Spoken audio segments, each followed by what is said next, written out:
You know the Drake song, starting from the bottom, now we're here. This song is for him. So we have today Eric Fit. Well, it's not his family name, but like Eric. He started as a cleaner, then it went as a waiter, and then as personal trainer, and then model. Then real estate. Are you in real estate now? No. I didn't even know what was racism. I just saw it on TV. I come from Cameroon. I don't know culture, shock. I don't know any of that. All I want is a job. Even if I experience it, my brain didn't process it because I didn't know that. There's no racism to a certain extent, but there's some people, they come from the West world or they come from another part of the world and they bring their racism with them. At some point I was like, okay, maybe I should just go to the police And tell them, guys, just, send me back home. Game over. Bro, I was in that open day. I swear to God. I was in the open day, bro. It was a huge line, like a huge line. 10 car of police, like the whole airport was huge, locked. yeah. As Africans, and if you're asking, I'm African. My host here, she's African as well. How's her again? Anyways, us Africans, we're a little bit struggling in the world when we leave Africa and we want to start a new life somewhere else. But thank God we're in a city or we're in a country where we have chances. We have more chances comparing to Europe, comparing to the US. And today, me and Hajar, we were lucky to invite someone with, I think, the most interesting success story in Dubai. According to me, is the most interesting one. This guy starting from really the bottom, you know, the Drake song, starting from the bottom, now we're here. Well, this guy, this song is for him. So we have today Eric Fit. Well, it's not his family name, but like Eric. Fit is not his family name, but this is how people know him. That's fine. That's cool. Hi. How are you, bro? I'm very all good. good. So what's your family name, by the way? Akoa. Akoa. Eric. Yeah. Oh, Akoa is cool. Yeah. Like, it can be a brand. So Eric, we're happy to have you here. Thank you. People who picked this episode, I'm sure they will have a lot of insights. They will go through your journey because I was amazed that reel you posted, it was 60 million views. Yes, exactly. 60 million views. And it was organic. And it was like you posted it. Were you expecting you will hit 60 million? I expected 5 million because I wrote it down when I posted. Oh, you visualized it? Yeah, I still have the note with the date before I posted. I said this reel is gonna have 5 million view. Did you edit it? Yeah, I did edit it. You did the editing? Yeah. And you were like this, because the story was very, very potent. Yeah. Like because what was interesting is that you started from I will not say lowest, but like what people start usually when they don't have English, because you didn't speak the language. Yes. You didn't have a lot of skills outside of your country. So you came to Dubai, 2017, starting from a waiter. Cleaner, man, even worse. Respect for all the cleaners. I love you all. But being a cleaner in Dubai is a hard job. It is. So from cleaner, fast forward 9 years, I think, where 9 years, you're sitting now on your own agency, having one of the best courses on how to be a content creator and a model. And you have your own agency. Yes. So basically now he's teaching his own success story. Yeah. So let's come back to the day you posted that reel. When you posted that reel, it was like a couple of years ago, 1 year ago? Yeah, 1 year, exactly 1 year ago. So exactly 1 year ago, you were like, listen, I made it. Let me post this reel because it represents all my story in Dubai, right? You visualize it 5 million, you post it, boom. 60 million. Where did you stand before posting that reel? What Eric became during that day? You had your agency. Where did you reach? So during that, I was actually in vacation in Zanzibar, and I was just chilling, you know, and I was just like, okay. But the thing is also, before that reels, I was already making reels, trying to tell my story. Okay. But like any reels like never blew up. Like I was posting reels like, yo, I was cleaner before, now I'm a model. People was like, yeah, it's cool. One reel, the most view that I got was 200,000 view. And then the other one was getting 10,000 maximum. And then I just kept posting time to time. But then when I saw another video where a guy, like an American young guy, he edit his like his video, and he was selling thing, and then he did drop shipping and everything. So I was like, okay, I'm gonna do the same. So I took the time to go back to my old phone, take some old video of me and put it together, tell the story. And even me, when I watched the video, I was like, damn, like his video got 60 million view. I hope like mine will get at least 5 million view, you know. And when I posted, I scheduled the post, and then I just slept, you know. And I woke up the next day. I think I was flying back to Dubai, and when I landed in Dubai, I think the video was already at 1 million, and people was messaging me. The video grows so fast. It was like 2 million the same day, 3 million. Like it just kept growing, you know. So It was a boom. It was a boom like that. That changed your life. So, you know, basically the story will be before and after the video. But let's go with what happened after the video. Then we will go before, right? All right. So you posted the video, 1 million, 2 million, 3 million in like a week. I don't know how many millions you hit the first week. You were just a model back then. Yes, I was just a model, and I already have my course. And you had the course. And I already have the agency, but no people didn't know the agency yet, you know. So people knew me, but not very much. Yes. You know, back I had like 80,000 followers because I've been in Dubai for so long. I was creating content. I was fitness influencer. I was doing a lot of things. So few people. I was model back home. So few people know me, but I was not like well known in Dubai. By the way, Eric is tall. I mean, in the videos, I didn't expect him to be that tall, but he's a tall guy. So, okay. So when the boom happened, 60 million, I think it will create some opportunities. Social media created a lot of opportunities. It did. In again, 200,000 followers in 2 weeks. Wow. Only from that video. And then any video that I was creating was just going 300K. 400K, a million, and then I keep gaining follower. So, and a lot of celebrity message me. Celebrity from Africa, celebrity from US, say footballer player, basketball player. I was like, damn. Wow, the magic of social. I'm sure that made you feel good. Yeah. And as I was about to say, it does make you feel good. Like you're like, wow, the world is literally watching you right now.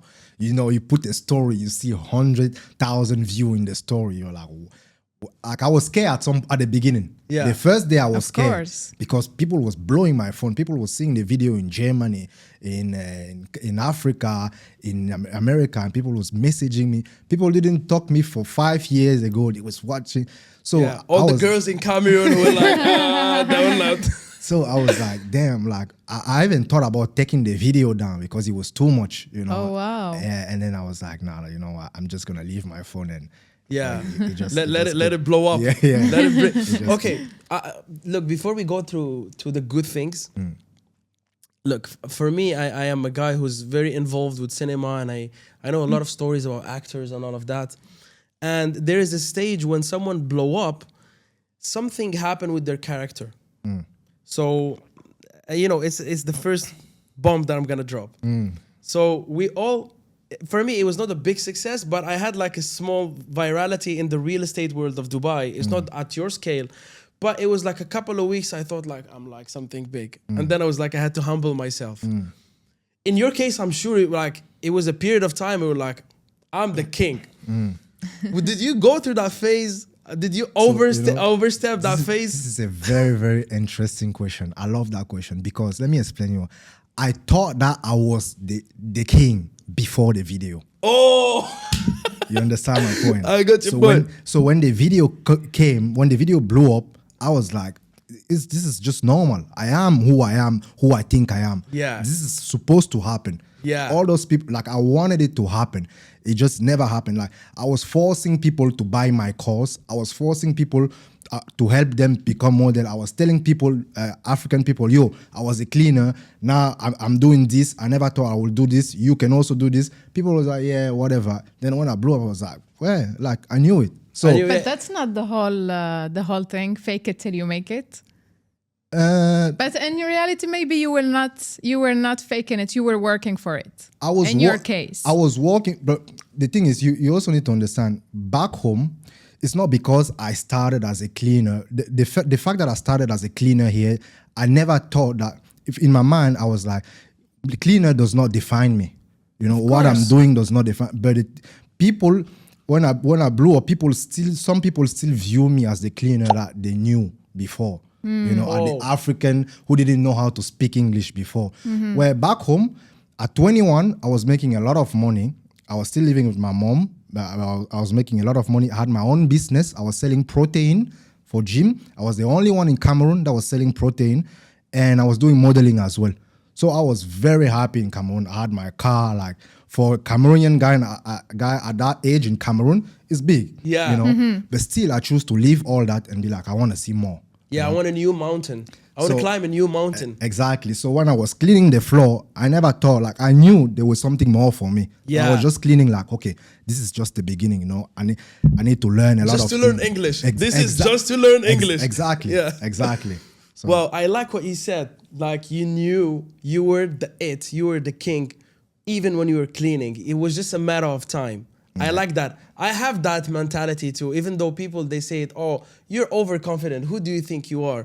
But yeah, I know who I am. But anyways, I'm not talking about that side. I'm talking about when you blow up in socials, when you are known. Did you go through a phase where you felt like you had a character change? You start becoming obsessive of the views? Because we all go through it. I went through it. Yeah. Like, you go through a phase where you think that fame consumes you. And then you have like, no, I have to separate myself from this.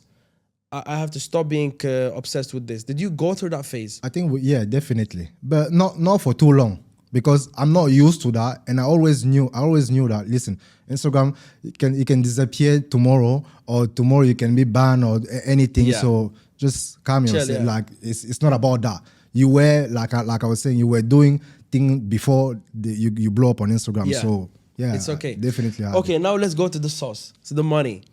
I'm not gonna ask you how much money you did after the video, but like, did your financial state increased after that fame you had, especially after that video? What happened to the agency? What happened to the course? I mean, how did you take advantage from that opportunity? That fame, So, to be honest, I don't think there was a big change. You know, I was already making money before the fame, and before I blew up, I was already making money. So when I blew up, it was just like a time for me to just chill, and then the money just run. And that time you had your courses already. Yes. And the modeling agency as well. Okay. And I was begging, like, I was promoting video, begging people to buy the course. How long you had your modeling career before you start your own business? As a teacher? So that's a very good question. I started full-time modeling in 2021. Okay. Yes. And I started the course and teaching in 2024, last year. Okay. Oh, okay. Yeah. Okay. So you really worked for 3 years as a model. Yeah. And I mean, it's not easy to make it as a model in Dubai. So if you made it, but also you had, if I'm not mistaken, I know it's before the video and before the fame, you did personal training. Yes. So it was personal training and modeling. That was your full-time job, or just modeling? Just modeling. So then you dropped personal training and you become just a model. Yes. That's amazing. So you nailed it. He started as a cleaner. Yes. Then it went as a waiter. Yes. And then as personal trainer. Personal trainer, and then model. Then real estate. Oh, real estate? Are you in real estate now? No. You have to do real estate in Dubai. Like, he dropped the real estate. But in Dubai, everybody did real estate. Even me, I'm not doing real estate, but I'm somehow involved in it. So we understand that. You have to touch on real estate in Dubai at least once. But the thing is, but you were begging people and doing more effort before the video so you can make money. But after the video, the sales, they'll just start happening automatically. Yes. That's what you mean. Yes. So you win back your time. So you were more chilling, and everything were happening for you. Exactly. And everything was also now very easily.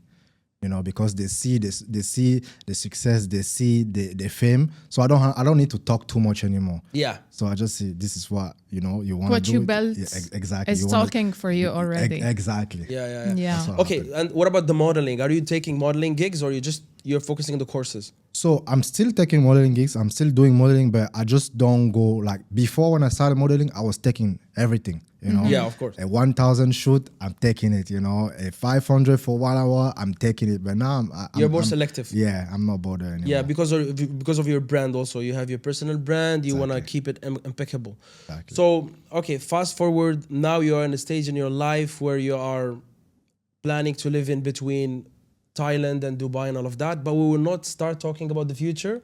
Let's come back to 2017. All right, let's do that. 2017. Let's do that. That's where the juice is.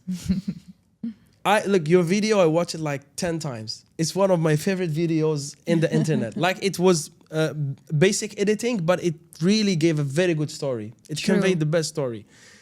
There is one of them where you're like happy in the airplane when you wanted to go. Yeah. And I felt when I saw that, like, this guy, he don't know what's gonna happen. He don't know what's gonna happen. Like, he think he will go there, everything will be amazing. Because you were like, I'm going to Dubai, you know what I mean? That one got 10 million views as well. Really? Okay. Yeah. So Wow. when you were like happy, did you think that when you will reach, you will start as a cleaner? Or you came, you was like, oh no, I'll be like sales or something. No, What was no. the expectation? When I came, I knew that even if there is something on the cleaner, I will do it. Just so I can have my Emirate ID and I can learn English. I was ready. So you were ready to grind, to start Yes. from like scratch. Anything. Yeah, sacrifice. Wow, that's good. That's some good traits. So you reach here. The job was not offered back home. You had to look for a job here. Yes. So tell us a little bit about that. So I took a 3-month visa and I just started to message everyone on Instagram, Facebook group, French people in Dubai, because I didn't know how to speak English. Yeah, a so group you of use French. Yeah, French people in Dubai, message, begging, putting the CV, take CV printing, go to hotel, take the metro. Yes, my CV, dropping. I did it for like a month or a month and a half. And the last month of my visa, like I didn't have money anymore. And I was thinking, okay, this is not working. I don't want to fall in overstay here. I cannot pay the rent anymore. So yeah, maybe I should think about parking. And then I got a message from a random woman on Facebook group.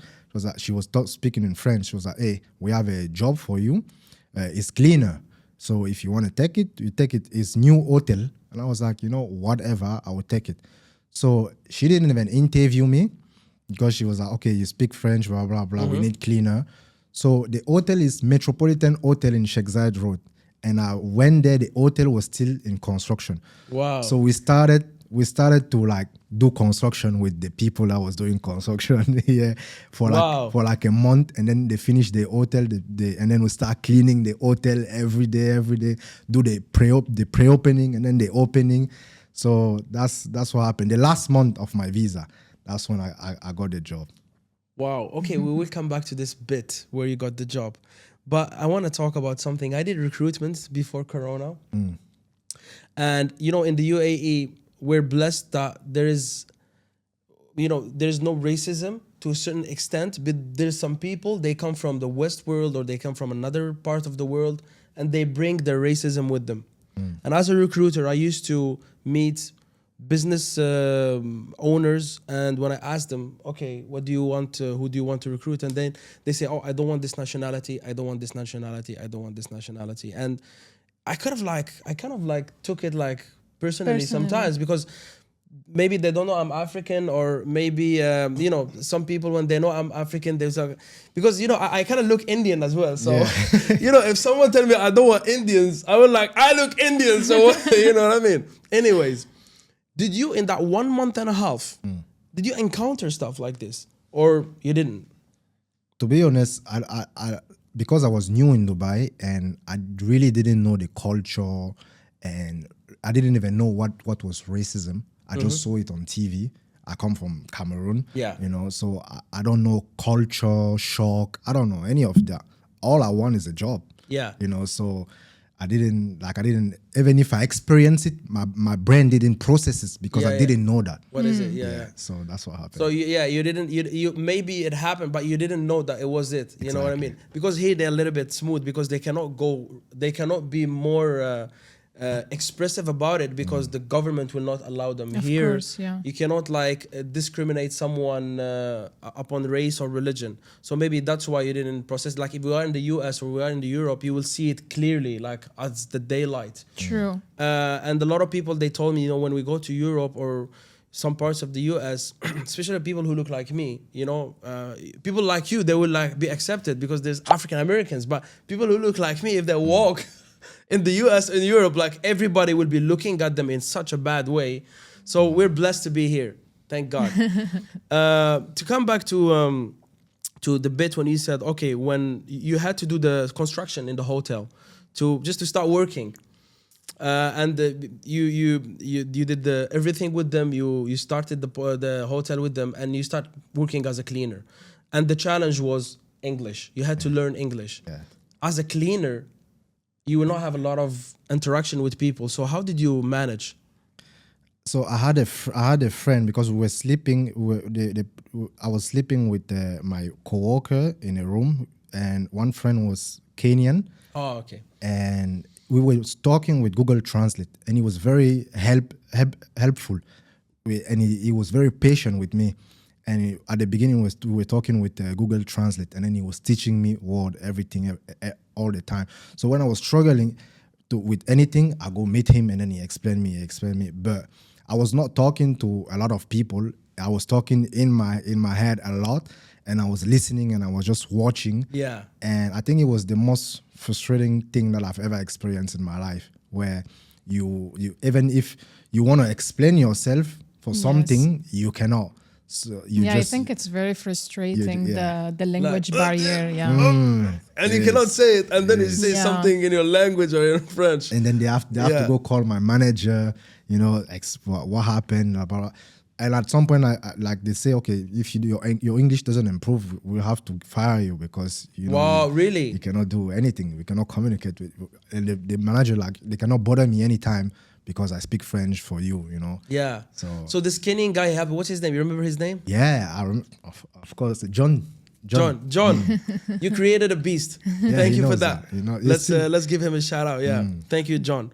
Okay, so you had to with friends, so you learned English in your with your like colleagues and all of that. And in the video there is the part where you showed like someone is cooking and someone hit him. That was interesting. You showed like 10 people in one room. Like it was a big room, but it was 10 people. Like it was a huge hall, but it was like 10 people. So you went to the ground. Do you like when you look back now to those days, how do you feel? Well, I feel first very blessed. I feel blessed. I feel very grateful. I feel very, very grateful because I know how hard, and I know how like there's thousands of people that are still that are in the situation that I was, that are messaging me every day, and it just remind me like, damn, like it was hard. You know, I'm very grateful that I am where I am now. You know. Bro, yeah, you nailed it, man. You nailed it. Okay, fast forward. Like cleaning, for how many years you stayed like that? Like, so I cleaned for like a month and a half. And that's then it. The same hotel promote me to become a waiter because they didn't have waiter. Okay, so within 1 month and a half, English level was a little bit better. A little bit. Yeah. Okay. I know the basic. I could listen. I could exchange. And my friend was helping me. So they asked me if I want to join the waiter. I first didn't want to because I was like I don't know how to punch on the machine. I don't know how to use it. How can I talk with guests and everything? My friend was like, "Son, I'm gonna help you. We're gonna be on the floor together." And then I was like, "Okay, I'm taking it." So I took it. It's I'm very happy you see some. You know, in this type of jobs, I noticed something that people help each other, corporate wise. In corporate, like in companies, white collar, they hate each other. They beat each other. It doesn't make sense, you know. Like why? You know what I mean? But that's beautiful. That's beautiful to see. I think poverty make people kinder. Yeah, definitely. That's true. Yeah. Yes. If you even I've seen like Andrew, I don't know if you guys like or don't like Andrew Tate, but he says something when a man that's a very problematic question. When a man went through so many bad things in his life, and then he made it out, he can only be kind. because it's so many bad things, Yeah, he've seen it all. Like, but unfortunately, like there is like some guys I've known, like your story, I've seen it before. People who came from zero to hero, but unfortunately, they are not the kindest people now. Maybe they had traumas and all of that. There is some people who've really been through a lot, been through a lot. But your story, your story is dear to me because you're from my continent. The stories I know are from Bangladesh, Pakistan, India, people who come from nothing, and they made it here, and they're like big name, like big shots here. But like that's what we're offered. Like I think this place here, the GCC, it's like a shortcut for us people from Africa, because if we go to Europe, we're not the most liked. We go to the US, it's far. So here is a shortcut. We're good here. But let's come back to the story. So waiter, they promoted you. You learned a little bit of English. Now you're a waiter, and as a waiter, you will interact with people, which means you will learn more faster, right? Yeah. Tell us a little bit about that. Like, when did you finish with waiter, and how did you go to the next one? So I was doing waiter. The beginning was very tough. Punching wrong order, they deducted from my salary. I cry, and I learned to learn the menu. I don't know what anything means on the menu, but I just memorize it, so I can explain to the guests.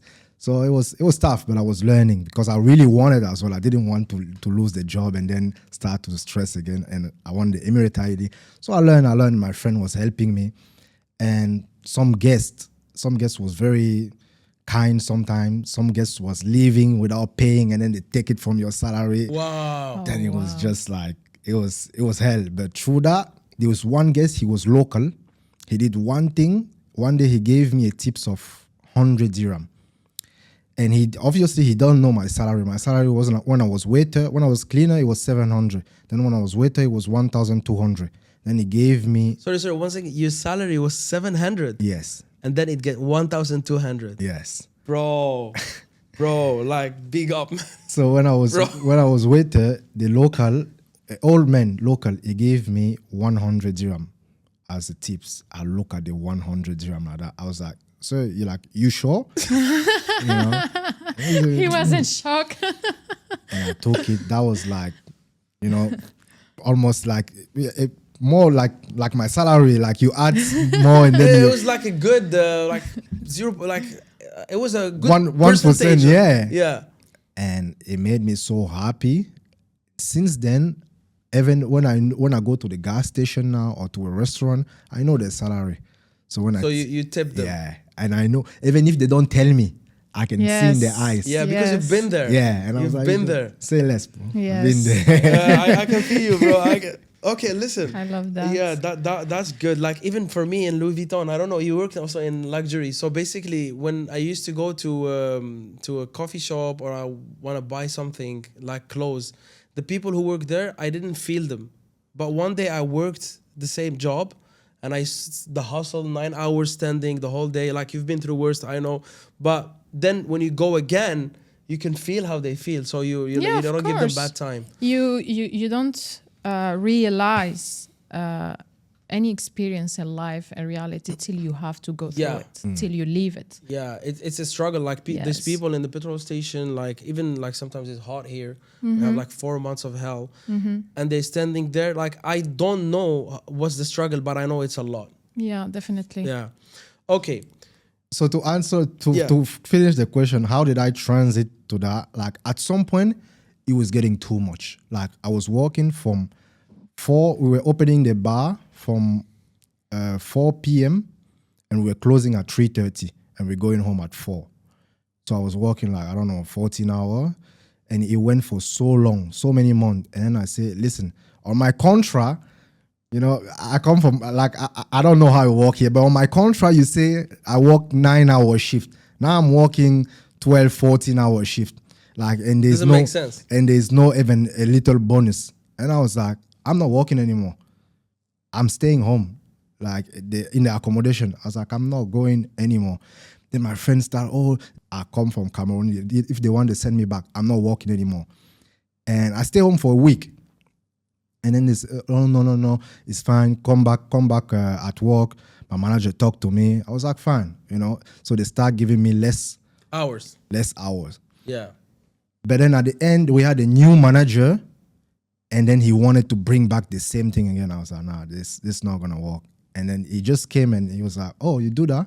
Good, you're fired. I was like, thank you very much. I talked like that. And then he was like, okay, go home. I went home. And everybody was like, oh, how are you gonna do? Oh, what are you gonna do? You just get fired. And I was also fed up with the job. I was like, listen, at this point, I don't care. I'm gonna figure it out. And that's how I transitioned to personal trainer. We're coming.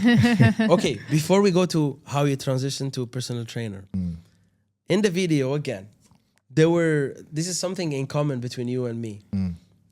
There was a time where I really, really was obsessed about Emirates Airlines. I just wanted to work 6 months, 1 year, just to live that life. Yeah, and then stop. Same. Tell me, did it happen when you were a waiter or later it had? Yeah, later when I was personal trainer. Okay. So let's come back to personal trainer. Yes. So personal trainer, you have competition with the UK dudes, with a lot of. So how did you manage it? At that time, that was like in 2000. That was in 2018.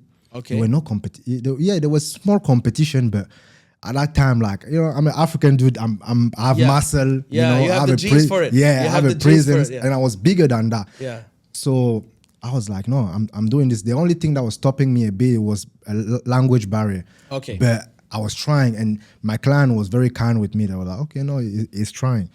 So I started personal training. I did my own visa. Okay, but like 1 second, let's go to we need a little bit of details here. Right? Yeah. So you were fired. You were waiting for it to get fired. You get fired. Now you're out. You don't have accommodation. You had some savings. You book. What did you do? Like, give us the details, cool, bro. Cool. So in Tcom Al Basha, there were bed space. Okay. And that's the bed space that are in the picture on the video. Bed space, like I was paying my bed space 900. We were 8-9 in the room, 900. And for visa, I didn't have visa. I was doing visa change every 3 months. Okay, yes. I got your point. And I did visa change for about 1.5 years of visa change. Yeah. Now it's not possible, you know that? No, I know. Now I don't know because now I have an Emirate ID, I have my company. You have your golden visa or did you golden? You didn't. Now we need to do it, bro, by the way. We need to do the golden visa. Definitely. Go ahead. So this is me doing personal trainer, texting people on Instagram. Hey, I'm a personal trainer. If you want to train, blah, blah, blah. I get 1 client or 2 clients, that they are paying me. I go train them. But then the money finish on the bed space and the visa change. Yeah, I got your point. So I do that every 3. Like the first 3 months of visa change, I go to the airport. And I never done visa change. So I stay in the airport. And like I went to Oman, came back, and then I stay on the airport waiting for my visa. Yeah, my visa came after 3 days. You stayed in the airport for 3 days. Yes. This is the way the picture you're sleeping in the airport. Yes, exactly. Yeah, bro. I went with my friend, and we didn't know that he was so cold in the airport. It's cold, bro, in the airport. Oh my because God. There's a lot of machinery. They have to keep it cold. And we wasn't alone. There were maybe 100 people in that place who were just staring at that villa, texting, check the visa, we refresh, we check the email, no, nothing. We're just sleeping at the airport. 3 days. 3 days. Yeah. Damn. That was painful. Cold and you're hungry. I didn't prepare for that. Like I didn't know. You thought it gotta be fast. Yes, exactly. One day they tell you, one day you come, the visa come, you go out. So I stayed 3 days in the airport, cold, hungry, and then we just chill. And then when the visa come out, you're like, okay, now you're prepared. The next visa change, I went dressed up, hoodie, everything, food in the bag, everything. I was like, even if it's 1 week, it's fine, So yeah, I was doing that. I was training. I had like maybe 1-2 clients, training them, do visa change, food, and at that time I was like, okay, I need to apply for Emirates. Now my English is a bit better. Yeah, because now you're like a freelancer. You're a hustler. Yes. So your language, it get better. Exactly. So I need to apply for Emirates. So I was out. I applied first for Emirates. Via email online, they reject me. I was like, no, it's no problem. I apply again. There was first the opening. How do you call it? Open day. Open day, yeah. I'm sure if you've Which been... year was it? Which open day? Wait. That's what... Well, I'm sure if you've been in Dubai for like maybe more than 10 years, or you know that open day. It was in 2019, I think. Yeah, 2018 or 2019. Open day in the airport, there were at least 20 or 50,000 Bro, people. I was in that open day. I swear to God. I was in that open day, bro. I swear. Bro. I was in that open day. Bro, let me tell you a It story was about a that. huge line, like a Police, huge line. 10 car of police, like the whole airport was was huge, locked. yeah. Like, Oh, the wow. queue started maybe in another area to... It was crazy. I remember I was like, I have no chance. I was not fit, bro. I was a skinny guy. And it was the first time I take off my beard. I looked like shit. So I was like, I know I'm not going to make it. Bro, that interview went so... Like, that open day went so viral on social media. Yeah, I remember. So, I went there at 5 a.m. in the morning. Did you had the chance to give her the CV? The Yes. lady? So you went to that, Yes. and then you give her the Yes. CV. They ask you one question, then you go. And then when I came out, I was like, Wow. what is this? So many. It was like a football stadium. So many people. So I went there at 5 a.m. They opened it. I went 5 a.m. I thought I was the first one. Yeah. When I came at 5 a.m. I came with a taxi, and then I stay in the parking. I chill with my suit. I was sitting down on the floor on the parking. It was still a bit dark. And then 5:30, I start to see people coming out of their car, ironing their shirt, their suit, putting up. And I was like, whoa, so I'm not... People slept in the car, in the parking to go to the interview, to the open day. Oh, wow. People who work in Emirates Airlines, you guys are lucky. I'm just going to tell you that. They don't know that. They don't know that. They Yeah, don't know that. So when I gave my CV one question, and then when I came out, I was like, okay, definitely. They even had to stop the Yeah, interview. I remember. It was hectic. Yeah, they stopped it. They are like, no, we're not taking any more. Police came. They were like, okay, everybody stop. And I was like, okay, I have no chance. I went back home, kept hustling in my personal training, A couple of months later, I try again. Now what they were doing is they only select 100 people, and then they call them for the interview. No, they never did it again. There was Yes. no open day since that day because Yeah. they knew it's Yeah, after what happened, everybody want to work there, man. Like But people were still applying. So what Yeah. they do is they just select 100 people, and then they call them so you applied for how many times? 3 times. 3 times. I did also the 3-4 times I think, and then I give up. And all the 3 times were rejected, right? Yeah. But the third time, that's when they call me. They call 100 people. Oh, so they called you. Yes. At least So you reached were there. part of the 100. Yes. Part of the 100 people, that was 2-day interview. Where they have like question, they have like game, they have English test, everything. I went through the final interview. At the final, we were 5. The final is you passed the English test. Yes. Their English test they told me is hard. It was not. Oh, actually, you do it at home. So someone helped you. Yeah. You do it at home. So Now they do it there. Now they're doing it there. Oh, okay. Yeah. So it was 2 days. I went to the final interview, and they didn't select me. They sent me the email after 2 weeks or 1 month that you were not selected. You were like heartbroken. That's where I feel like my life stopped in Dubai. Yeah, done. Depression. I didn't want to do anything anymore. I wanted to go home. Like I was like, I'm so done. Like nothing is working. It was. You wanted to give up. Yes. I was like, there's no point. Like I've tried everything, nothing. And then I was like, okay, you know what? Let me keep doing personal training, get some money, and then go home, And that's when, that was in 2019. Oh, so you're planning to go back to Cameroon? Yeah, I was like, let me You wanted to give, like you wanted to leave. Let me just make some money, and then I see if I can leave or no. And then COVID came. Ooh. Even worse. By the way, before you go to COVID, you know how many people, their life changed in COVID? Mm-hmm. I mean, majority of people I interview, I'm saying 80%. Yeah. Something happened in COVID. Thank you very and much. Their life changed. I kept saying that to people. Yes. Yeah, I keep saying that to We people. all agree on that. I'm one of them too. I'm one of them too. Listen, you see, before COVID, I've never seen 15,000 dirham before COVID ever in my life. Yeah. Before COVID, the much money that I've made, and then I saved, and then I did my I was paying my rent and everything through personal training. It was like maybe 12,000 dirham. Okay. But after COVID, oh man, yeah, my life changed. Since then, I became a new person. But Definitely. what happened in COVID? I believe it was like a good 4 months of lockdown, if I'm not wrong. Yeah. What So, happened? I had my low saving.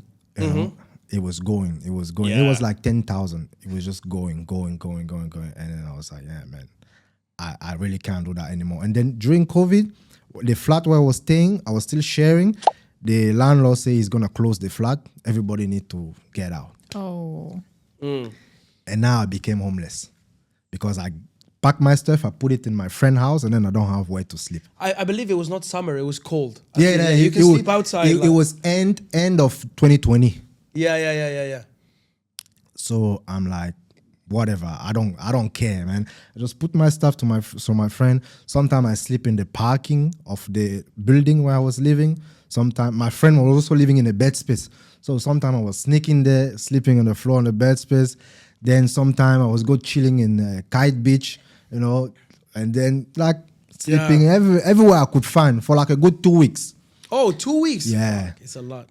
But then I was like, you know what? Okay, this is the end point. It's rock bottom. Rock bottom. And I really believe, for me, if you're homeless, it's rock bottom. Yeah, of course. It cannot Homeless, go worse. you don't have food, you don't have money, you sleep outside. I was like, okay, fine, I'm packing. So I was training one clan. when I was personal trainer. I kept contact with people, but just like that. That one clan, he was rich, but I didn't know how rich he was. So I was trying to ask my friend, the people that I know that begging for money to buy a flight ticket so I can go home. Okay. So I asked people, no, I don't have money. At some point I was like, okay, maybe I should just go to the police. And tell them, guys, just, send me back home. Game over. Yeah. I want to go back, you know. But then I was scared of the police. Game over. You know, I was scared. I was very scared of the police. That was my last option, you know. So because I heard, you know, if you go, they will not let you take your stuff or blah, blah. So I was like, so I went to see that client of mine. I was like, listen, I need 1,000 dirham, you know, to buy my ticket. You will understand, like I trained him for so long, you know, I need 1,000 dirham to buy my flight ticket and I want to go home and everything. I explained him the situation. I don't have place to stay, blah, blah, blah. And he could tell me, okay, come. So I went and then he said, explain me the situation. I explained everything. And then he looked at me. He said, don't go back yet. And I'm like, what are you Whoever this guy, okay, finish the story, we will thank him later. What are you talking about? Like, I just want to go back. Like, I cannot afford anything, right? Like, I'm asking you, like, I know you have it, you know. I'm asking you 1,000 dirham just to go back to my country. Thank you for everything, like, you know. And he was like, how much is your rent? And then I don't know. I've never paid. Like, my rent is 1,000, but even if you give me 1,000, I pay rent. It's just gonna finish, and I'm gonna be in the same after 1 situation. month, I will go. And then he asked me, like, have you checked that studio and everything? In my mind, I never checked studio because I never thought I would have the money to pay a studio. And at that time, end of 2020, studio in JVC was 20,000 Yeah, dirham. it was so cheap. 15,000 dirham. I remember you know? rent went down like crazy. So I was like, no, I don't know. And then he was like, okay, go look for a studio. You know, go look for a studio and then you tell me. And then still now, I didn't process what he was planning to do, what was happening. And I was like, I don't want to go through all that. So you just give me, I don't know, 5K. And then I don't want that. And then tell me, just go look for a studio. And I check online. I asked my friend, where do you look for studio? I check on Bayot and Dubizel, everything. So I found a studio in JVC. It was 20,000. My first studio in JVC, 20,000. So I show him, I find a studio, 20,000, blah, blah. And he said, okay. He removed 35,000. No, he removed 20, something like 18 to 20, he gave me. And at the same time, my friend from Cameroon, very wealthy guy, he come to Dubai and he say he want to buy some stuff for his construction site in Cameroon. Then he said, take me to Sharjah. I take him. He buy a lot of things, and then I get a commission from the buyer. Oh, from the seller. Sorry, that was another like 15K. So at the end, God blessed you with some money. I end up with like 35,000 dirham. So you have the studio was 1 year rental. Yeah. So you had the 1 year rental. No. With just 35K, I bought a used car. Okay. 15K. I did a driving license, and then I put the first check on the studio. Okay. 10K, and then I bought a dog. And then I moved in. I was like, okay. I was not expecting, and then I bought a dog. I was not expecting the dog. Then I was like, but okay. why you bought a dog? Like, company, you know. So you needed some company.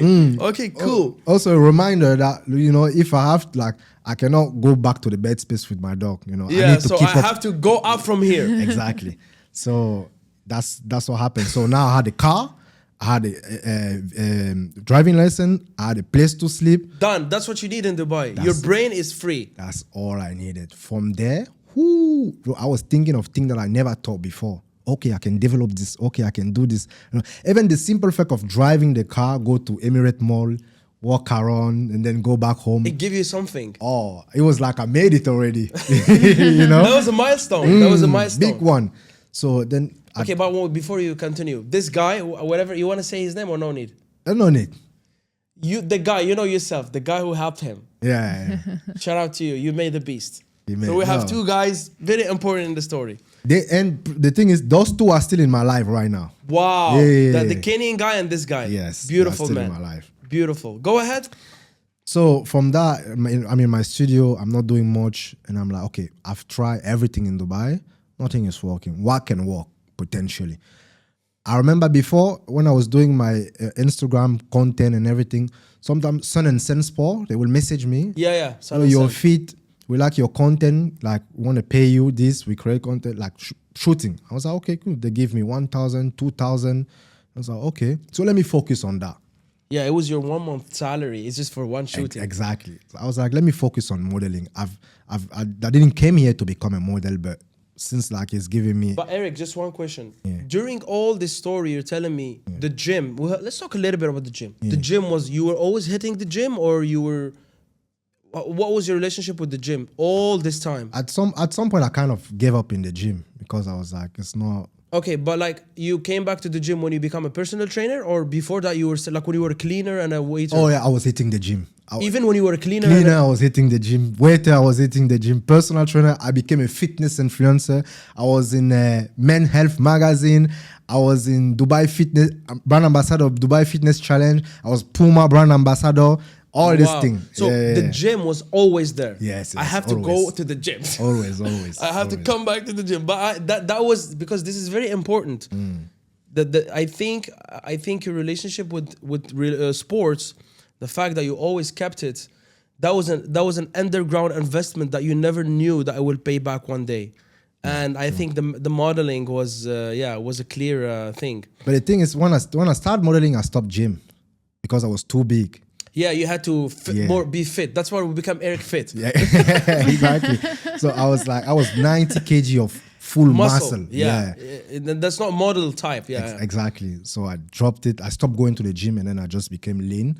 Then I started doing modeling. I put my portfolio. I did research about a modeling industry, modeling agency, everything. I registered to all of them. DM at least 50 agency everywhere. Now I had a car. The shoot is in Sharjah, 1,000. I drive my car, I go to Sharjah, shoot. The shoot is there. I was in group. I was everywhere, you know. And it just, beginning of 2021, it just started to take over. And then I was now Billboard in Chekd Road, Emirate Mall, shooting for Etihad. I was everywhere at the same time, like in all the city. And at that time, people didn't know me, you know. I was just like, oh man, I'm so happy. I'm making money. I'm saving. Rent is so cheap, and I'm making so much money in the modeling industry. I'm saving.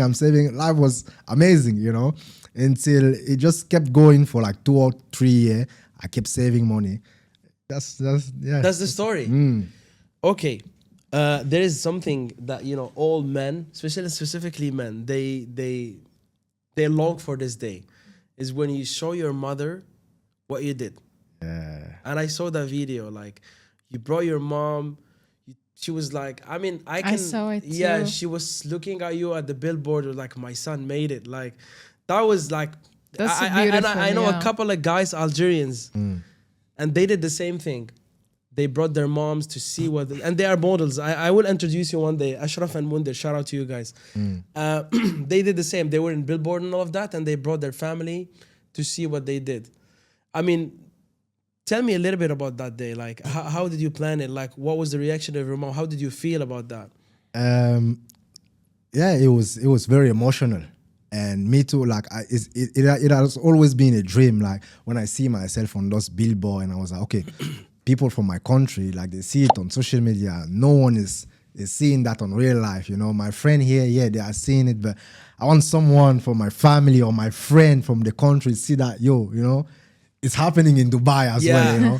So I was like, you know, I need to fly my mom. So I was just waiting for the right time when there's one billboard out. As soon as they put it out, book her fly, and then she come. And then I was very lucky that when she came, there was at least 4 billboards of me in Abu Dhabi, Dubai, and other malls. So I just took her around, and she was very happy. Even me, I was like, damn, this is a moment. You know? That was. This is a Now moment. I made it. Not when the apartment was there. This Okay, is so where the story is like, I think when the struggle was fading, when you start saving money, modeling, then the course and the agency. Let's talk a little bit about the course and the agency. When and how did you have the idea of having a course? So the idea come from a lot of people start like messaging me like before my video blow up, like, hey, I want to become model, like, help, like, you, hey, help me to become model, blah, blah.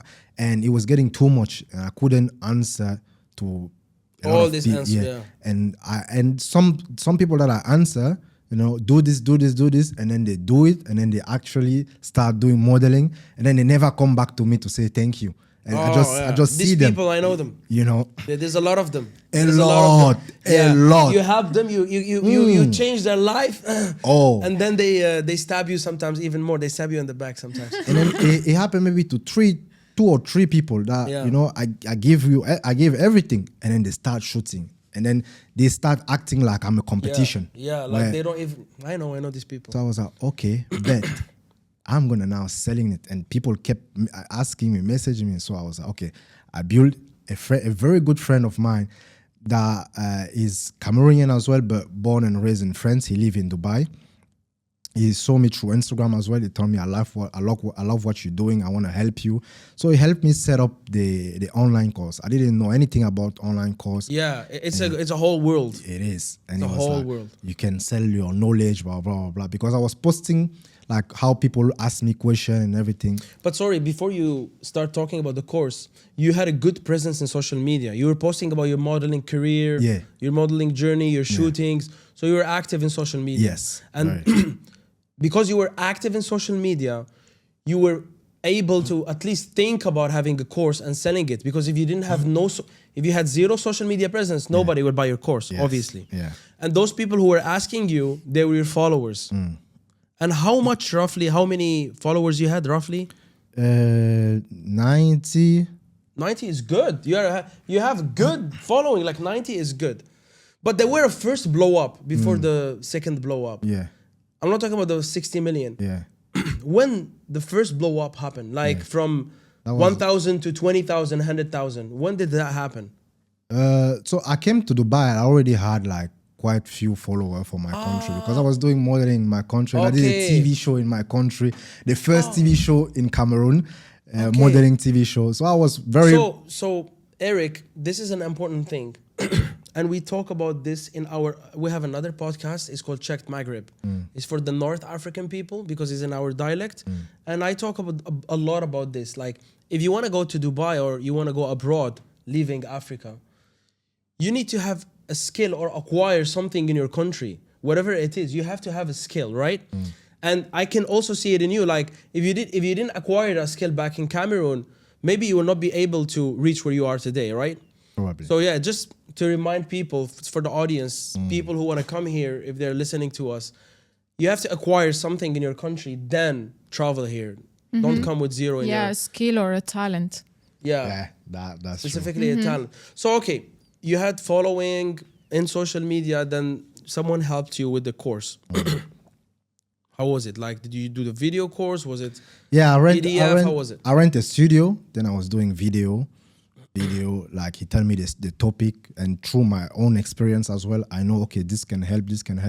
So I did a 25 video of each, like 5 minutes and everything. He helped me to set up the funnel. The funnel and everything. And I gave him the video. He uploaded everything.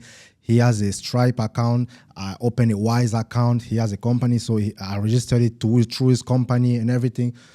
And then I just chilled, and then I start promoting the course.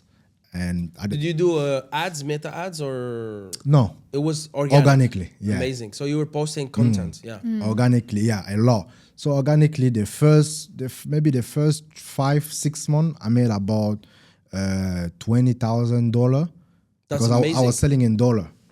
Of course, majority they use dollars. I noticed. I was selling in dollars, so I made about $20,000, and then I was like, wow, this completely changed my life. Yeah. Web. Yes. When I see that, okay, I'm a big model. I've shoot for 1,000 of brand, almost half of the hotel in Dubai. I'm outside having a drink, and someone just buy my course, and then I see chings. Dun, dun, dun, dun, dun, dun, dun, dun. I'm like, that was like, yeah. I'm literally just drinking right now, and then the money just. It's passive income, yeah. I was like, yo, this is amazing. And then I just kept promoting. I like this life. Oh, I love it. So. Bro, you nailed it. Okay, the agency, how was it going? How did you start it? Like, it's not easy there's a lot of competition among agencies, yeah. There is a lot. It's very not easy, and I'm trying. It's not something that I've mastered. So now this is the new challenge. The agency. Exactly. This is what you're fighting. I was about to say it's not something that I've mastered yet because I'm new to this. So it's going good. Yeah, I think you had a lot of fights with life. I think this agency fight is gonna be easy. You're gonna knock it down very soon. Amazing. So before we wrap up, what's the future? Okay, we know that the future is you with your agency and all of that. Your course is up and running and all of that. What's the future? I know a lot of people, they're living this between lifestyle. And it's good. Like in Dubai, it's hot in the summer, so it's good to escape.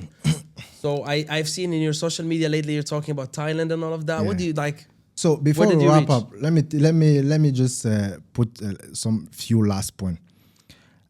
Before we wrap up, like I just come to realization that money is good. Of course. Money is very good. But sometimes you think you want thing that will make you happy, but those things are not actually gonna make you happy. For example, like I say, I've made a lot of money, I've saved a lot of money, and I bought a Porsche. Biggest mistake. I mean, obviously, like I bought it because I wanted to show off. Yeah. I know I wanted to show off, but also I wanted to, elevate myself. That's what I told you. When you blow up, you have that stage where you're gonna be biggest mistake. Yeah. Cost so much money. It was very uncomfortable. I was having back pain. It was beautiful though. Yeah. It was like I was catching attention. On my social, I posted like But then I was like this. I had another car, Haval, that I also bought. Yeah, Havala is 4 wheels. Yeah, brand new, everything, like 2022. Like I bought it in 2022, brand new. Convertible, spacious. Very, it drives so good. Like I'm so chill inside. No, Haval, you should pay us. I swear. You should pay us, Haval. And then I got the Porsche. I was like, I'm not enjoying this, But I love the Porsche, but I'm not enjoying it. And I know I didn't do it because, it was not you. It was not me. It was Dubai. Exactly. Dubai effect. True. It was Dubai. I know. And then the maintenance and everything. I was like, yo, I'm like, who am I trying to impress? Like people have so much more money here than me. Like, who am I trying to impress? Yeah. Like I don't need it. I have another car who drives so good that does not give me any back pain. And like, I don't need it. So I saw it. I saw it, Yeah, I like this point. Like, I agree with you, man. I agree with you. And another thing to close, I know like Dubai have changed my life and few people have contributed of the change of my life. Yeah. But one thing I'm very, very proud of myself, it's not the Porsche, it's not the Rolex, it's not the fame on Instagram. It's me changing other people's life, which a lot of people don't seem to see or don't seem to mention. Recently, a couple of months ago, I've seen a construction guy. He's an Ethiopian guy. If you scroll down to my Instagram, you would have seen it. But I repeat that story maybe every month. I've seen a construction guy on... So one guy posted a video of him admiring his Ferrari, his Porsche, I think. And then he put it on social media. The video blew up 1 million views. So I see it. So I screenshot the picture of the guy, and I messaged even the guy who posted the video. I was like, internet, please help me find this guy. Okay. I want to turn him into a model, and do some content with him. And I give him some money as well. The internet actually helped me to find the guy. People was messaging me. Yeah. This is the Facebook of the guy. He walked there. So I took my car, went where he walked, and stand there for like 2 hours with his picture, looking for him everywhere. Wow, you got obsessed with this guy. Okay. And after that, I find him. So I made it in the 3 episode on my Instagram. I found him. When I found him, I was like, yo, like, I saw your video. Your smile was genuine. You are a construction guy. I heard him. I was like, I'm going to try to help you. Yeah. So he was like, okay, let's do it. His English was very bad, like same like me in the first. You saw yourself in him. Thank you very much. That was the point. So I was like, okay. I came back the next day. I was like, okay, shoot day. We went to the facial. I did him facial, haircut. Then we went to shopping. Did you record all of this? Yes, it's on my Instagram. Bro, this is a content idea, what you just said. It's a YouTube content idea. You pick one guy from the bottom and you give him a chance. Or one lady, like beautiful model like. This is a whole world, like it can become a show. But anyways, I just wanted to throw the idea. I know, we'll talk about it later. We will talk about it. So the next day, I gave him haircut, change, like we went for shopping in H&M, Zara.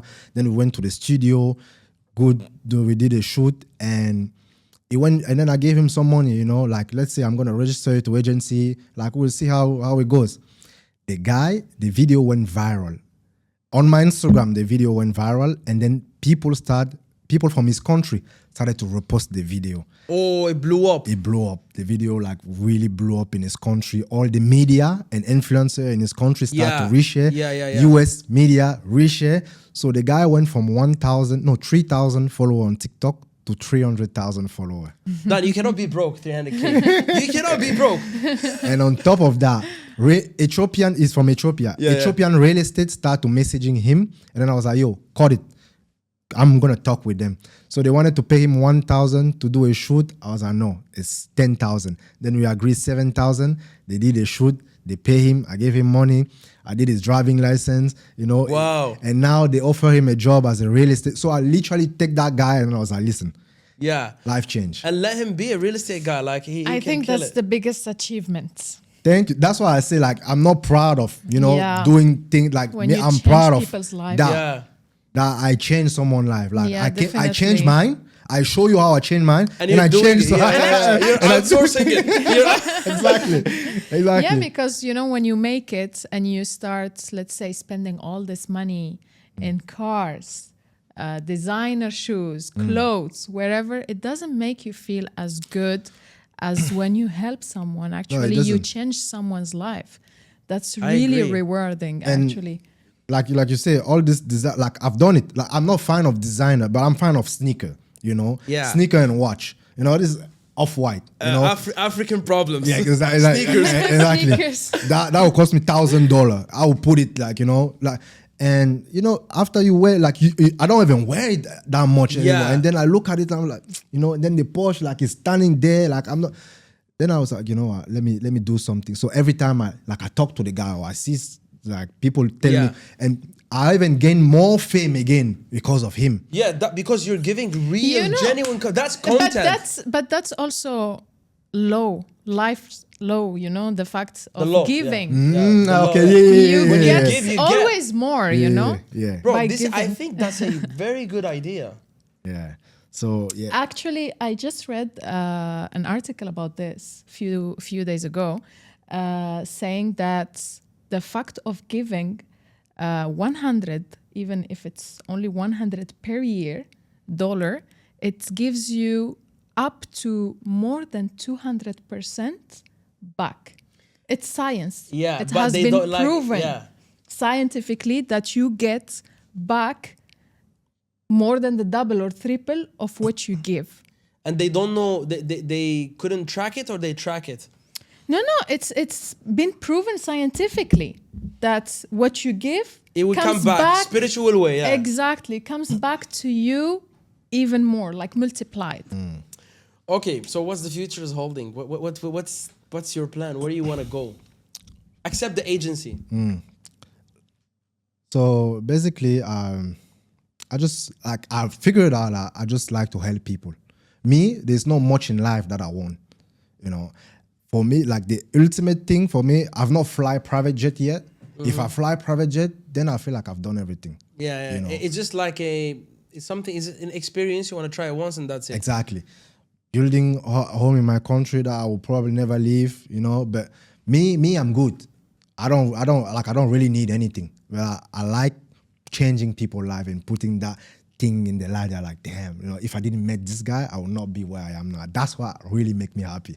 Khalas, done. We can work together. We have a production. We can do a show. We can kill it. We gotta cook something with this guy. Let's do it. Eric, it was a pleasure. We're supposed to have this podcast like I think 5-6 months ago, but I think God and divine timing, it's better. I think you had to learn another lesson so you can say it on Chekd. And I'm like as talking to a fellow entrepreneur, because this is entrepreneurship. This is what an entrepreneur is. Find a solution, do something, change your life. Working for yourself.